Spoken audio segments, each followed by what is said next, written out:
Good morning. My name is Danielle Barger, and I am a trust and estates attorney with Barger and Batiste Law in San Diego, California. I'm making this short video today because a lot of times my clients and potential clients get confused and mixed up by some of the titles we use with the various players in an estate plan. So when I'm creating an estate plan for clients, typically what we're doing is creating a trust and a will and powers of attorney for finances and powers of attorney for healthcare.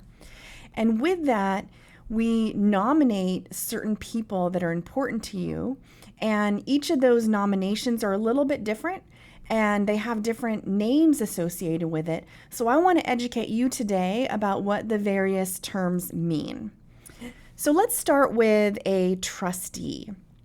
A trustee is a person that will make the financial decisions for assets in a trust. If I, Danielle, create a trust for my own benefit, I am the trustor.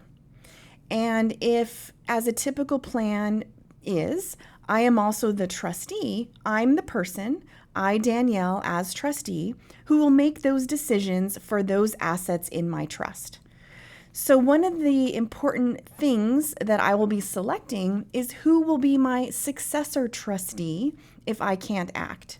So if I am unable to act on my own behalf for my assets, maybe because I've passed away or because I've become incapacitated, the person who I've nominated as my successor trustee is a very important role.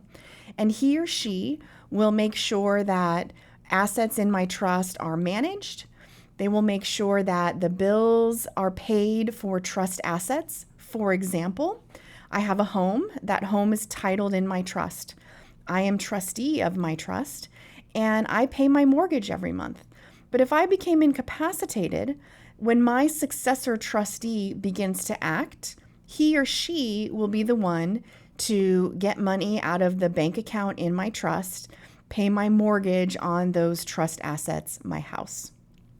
So the trustee is the main role that many of my clients will be selecting when they're putting together their estate planning documents. Now, I also want to talk about an executor. An executor is the person who will administer a will.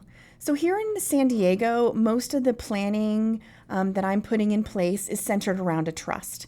And we'll talk about that at another time. But people call me and they say, who should be the executor of my trust? And so I want to educate you that those are mixing up the terms. So if I write a will, I'm going to nominate an executor. If I write a trust, I'm going to nominate a successor trustee. And if I have a power of attorney for finances or for healthcare, I'm going to appoint an agent. So they're all various terms, and they're important to know and distinguish.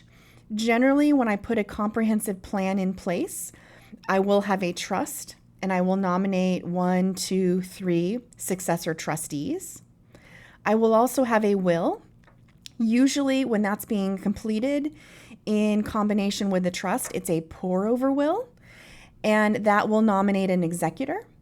And then I'll also have a power of attorney to make sure that if I become incapacitated and there's something that needs to be handled that is not in my trust, I have an agent who will make those decisions.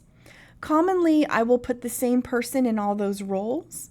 I just wanted to give you an explanation of what the various roles are and what they individually mean so that you are a little bit more educated when you go looking to put your own estate planning documents in place. Thank you.